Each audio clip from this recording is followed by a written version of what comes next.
신약 417면에 있는 요한계시록 18장 9절부터 19절의 말씀을 한 절씩 교독하시겠습니다. 그와 함께 음행하고 사치하던 땅의 왕들이 그가 불타는 연기를 보고 위하여 울고 가슴을 치며 그의 고통을 무서워하여 멀리 서서 이르되 화이토다 화이토다 큰 성 견고한 성 바벨론이여 한 시간에 내 심판이 이르렀다 하리로다. 땅의 상인들이 그를 위하여 울고 애통하는 것은 다시 그들의 상품을 사는 자가 없음이라.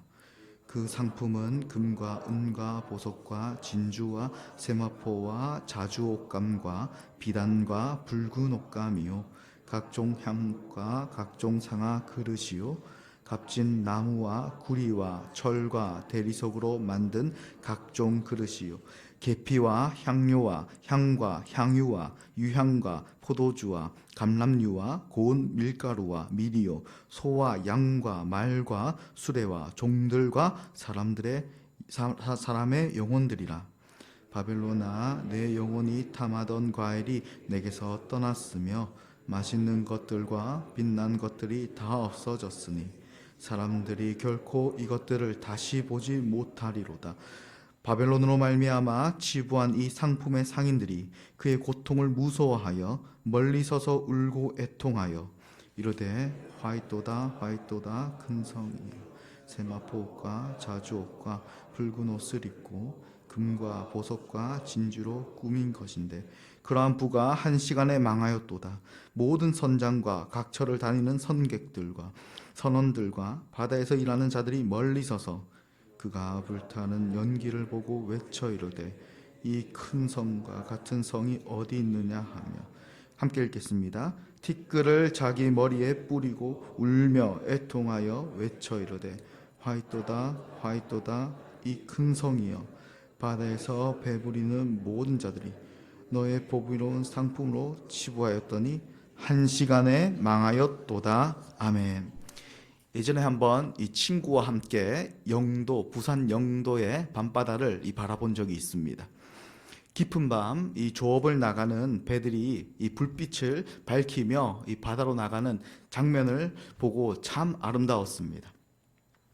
저는 그 모습 속에서 생업을 위해 이 고요한 바다를 향해 나아가는 어부들의 이 성실함을 떠올리면서 나도 저렇게 열심히 한번 살아야겠다라고 다짐을 했습니다. 그런데 그때 함께 있던 이 친구가 저에게 이렇게 물었습니다. 저 배는 얼마 정도 할까? 하루에 저 어부들이 나가서 이 밤에 고생하는데 얼마나 벌까? 라고 저에게 묻던 것이었습니다. 그 순간 저는 제 마음속에 있던 이 고요한 감동이 이내 사그라졌습니다. 물론 그런 질문은 이 현실적인 질문이고 궁금할 수도 있습니다.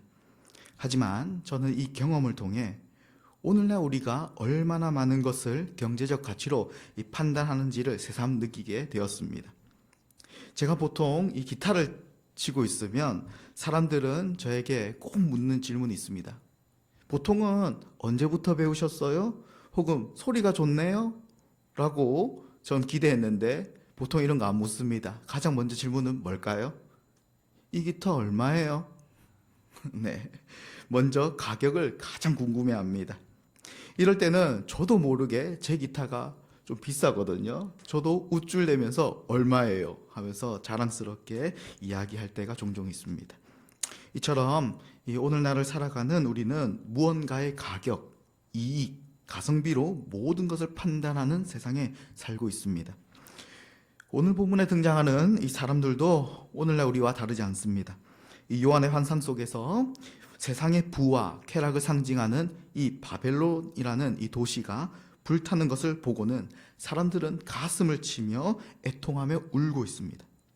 9절에서는 권력을 가진 자들, 곧 땅의 왕들이 애통합니다. 11절에서는 많은 부를 축적한 땅의 상인들이 슬퍼합니다. 17절 이하에서는 곧 유통과 무역으로 살아가던 자들, 곧 바다에서 일하는 자들이 통곡합니다. 이 세 부류는 이 경제적인 측면에서 볼 때에 오늘날로 말하자면 수요자, 공급자, 유통업자로에 해당합니다. 이들의 공통점은 모두 바벨론의 경제 질서 속에서 서로 이익을 위해서 살아갑니다. 그런데 이 바벨론 경제 체제가 무너지자 이들의 애통함은 단지 감정의 문제가 아니라 경제적 손실에 대한 슬픔으로 나타납니다. 11절에 보시면 이 땅의 상인들이 가슴을 치며 애통하는 이유는 바로 자기들의 물건을 살 자가 없어졌다라고 하면서 말하고 있습니다. 그런데 오늘 본문 중에 우리의 눈을 특별히 주목하게 하는 부분이 있습니다.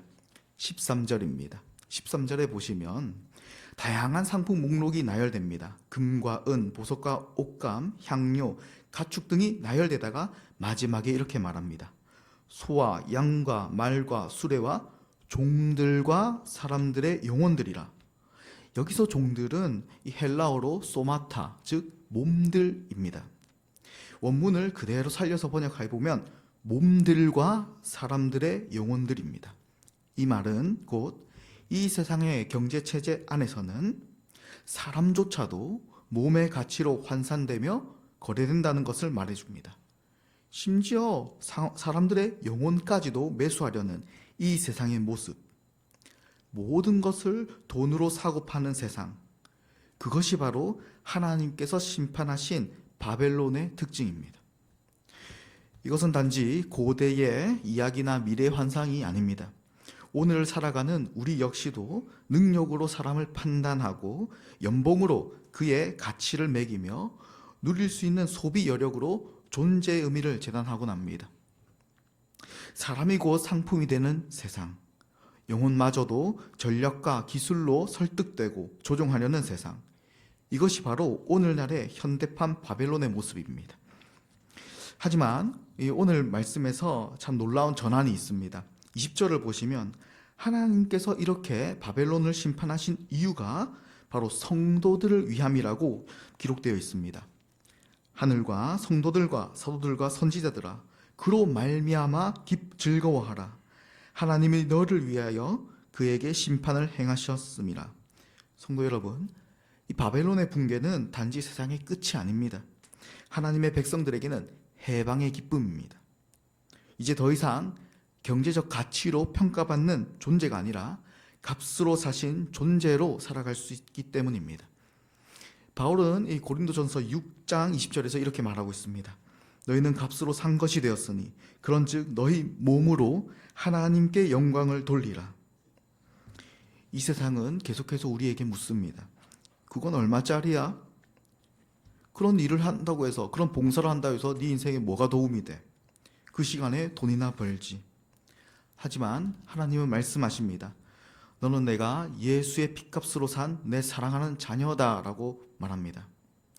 우리는 이 세상의 것들을 위해 세상의 가치를 따라 살아가는 존재가 아닙니다. 이제는 예수 그리스도로 인하여 하나님의 영광을 위해 우리가 자유롭게 하나님을 따르며 살 수 있는 존재가 된 것입니다. 성도 여러분, 이 바벨론 결국 무너질 세상입니다. 그러나 하나님의 나라는 흔들리지 않는 영원한 나라입니다. 오늘 이 새벽에 기도하실 때에 이렇게 간구하시길 원합니다. 하나님, 이 세상의 화려함에 따라 마음을 빼앗기지 않게 하여 주시옵소서. 무너질 것들을 붙들며 살지 않게 하시고 영원한 것을 사모하는 마음을 주시옵소서. 우리를 값주고 사신 그 예수님의 사랑 안에서 살아가게 하여 주시옵소서라고 기도하시는 이 새벽 되시길 이 시간 소망합니다. 기도하겠습니다. 놀라우신 삼위 하나님, 오늘도 우리에게 말씀으로 깨어있게 하시니 감사합니다. 우리는 이 세상의 것이 아닌 예수님의 피값으로 사신 하나님의 신실한 자녀들입니다. 세상의 부귀와 화려함에 속지 않게 하시고 하나님의 영광을 위해 살아가는 청지기로 살아가게 하여 주시옵소서. 우리의 생각과 마음과 의지를 주님께 드릴 때에 그 삶이 가장 복되고 의미 있음을 알게 하여 주시옵소서. 오늘 하루도 하나님을 향한 소망 안에서 시작합니다. 모든 것을 하나님의 기준으로 바라보게 하시고 주님의 나라를 위하여 살아가게 하여 주시옵소서. 모든 은혜를 감사드리며 예수님의 이름으로 기도합니다. 아멘.